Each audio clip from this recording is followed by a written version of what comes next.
to everybody. I have the feeling that the government is totally under shock as well, and they don't react like they should actually. And you just said the same. So how could this happen? Because I always thought with Iron Dome and the fences and the army, it's the most secure place in the world actually. So what happened to Mossad? Did they sleep, or what's happening? This is exactly my question, Mark, because, I served in the army, in the intelligence forces for 25 years ago when I was a soldier. And I know the security drills, I know the layers of defense, I know the spreading of forces on the ground, I know the different divisions that are working, that are supposed to be alerted and that supposed to know about things like that. And there is a big question mark on what happened to the intelligence of Israel. There was a Hamas soldier that was caught yesterday, and he said in his investigation, he said, we prepared for over a year. Okay, if they have prepared for over a year, I'm telling you that there is no chance that the intelligence forces of Israel and the Mossad, the Shabak, everyone did not know about this. That it's been 5 hours till Israel started shooting at us, he said. And that is true. There was nothing for 5 full hours. The border fence was completely open in 15 different places where they breached, and there was no helicopter, no drone, no, artillery, nothing. And they said it themselves. The guy that was caught said, we were all set up with 1,000 soldiers. We created 15 breaches in the border fence. We were surprised and shocked that the IDF is not waiting for us. Now, I served near the Gaza border 25 years ago. When I served, there was no internet. Now everything is a lot more sophisticated. But even then, when I served, a cat moving alongside the fence would trigger all the necessary forces. Today, they have automatic weaponry machines that are supposed to shoot anything near the fence that is coming close.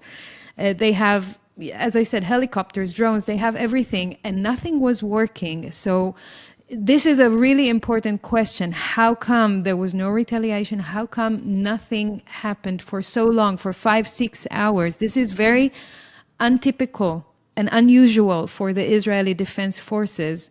So something must have happened. There are some rumors about cyber attacks, but this has not been confirmed. Some people try to justify saying, okay, if there was a cyber attack on the defense forces, then maybe all the systems were down, but still there are supposed to be forces on the ground. There are plan Bs, they have all the different means to take care of incidents like that. On top of that, I just want to add that the Hamas published video materials about 3 weeks ago of their exact plan on how they will penetrate and attack Israel. And one of the reporters that have reported on this is asking, like me, where is the Israeli intelligence? He's calling it, and I am calling it as well, one of the bigger failures, even bigger than the Yom Kippur War, which was 50 years ago, exactly on the day, by the way. It was 6th of October, 1973, and now we are 50 years later on the day. This is very alarming, very strange. So I don't know to tell you exactly the answer of why this is happening, but it feels like the people of Israel and the people of Palestine have been sold once again to the higher powers that be, that there may be some, and I'm trying not to be conclusive at all, but just to raise the speculation that there are some forces here that have enabled this to happen, that have allowed this to happen. Because this kind of disaster has not been seen in Israel for a very long time, if ever, in the history of Israel. Yeah. I have friends in Israel, I have friends in Palestine, and they both are shocked actually, because they say the same. It was the first question they asked themselves. So how could this happen? Because Israel actually is in a state of war for like 50 years. They prepared, they're just waiting for it actually. It's a ticking time bomb. They knew something will happen one day. So what happened? Did they went lazy or on holiday or did Shabbat? They fall asleep? I want to add another important detail to this. You should know that one of the things that have happened about a week ago or a few days ago is that many of the forces that were occupying the envelope of the Gaza Strip were moved to another area of Israel. So the whole Gaza battalion was moved to the area of Samaria and Judea, which is near Jerusalem, because there were other security needs there. And it means that a lot of the area was left either unoccupied or mostly unoccupied. They're talking about 60 to 80% of the forces that were moved.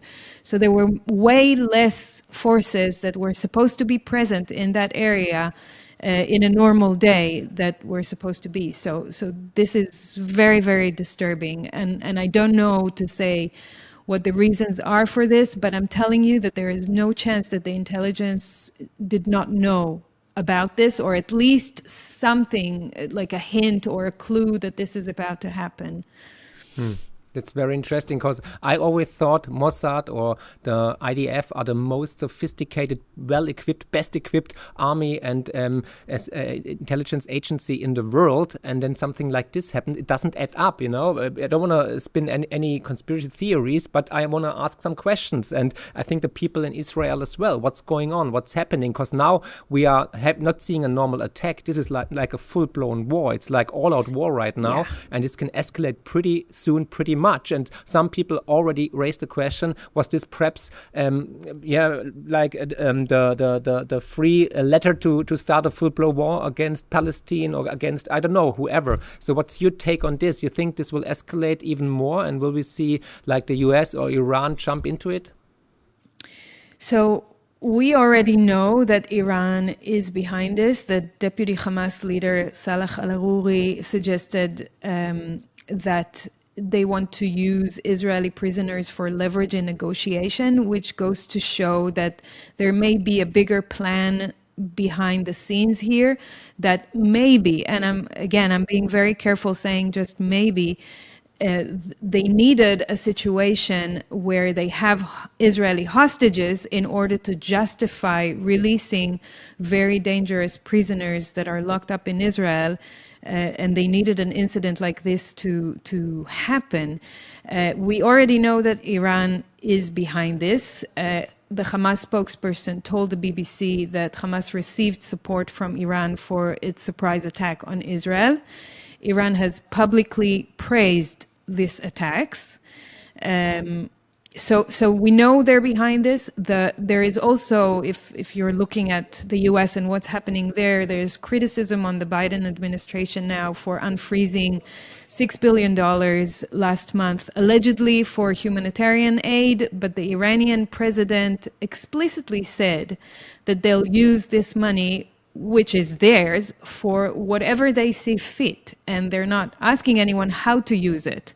So a lot of money has been passed through this channel, and we know that Iran is sponsoring, funding, and backing the Hamas. We also know that Iran is doing the same with the Hezbollah up north in the border of Lebanon and Syria. So, and Hezbollah has already said that they will move into Israel or start attacking Israel the moment Israel goes into the Gaza Strip. So this is all a chain reaction kind of event. It's going to escalate for sure. We're already seeing tanks and Air Force going into the Gaza Strip. So, and reserves are being recruited all around Israel to come back to the bases and start preparing. So I think we are going to see a full-blown war here. So you think it will take longer than a couple of days? It will be like perhaps weeks or months? I have a feeling, but, I'm not the expert on that. I have a feeling this is going to be a long and dirty one, very, very dirty for both sides. It's really weird. I must also add another interesting point by a retired general from the army. His name is Yitzhak Brick.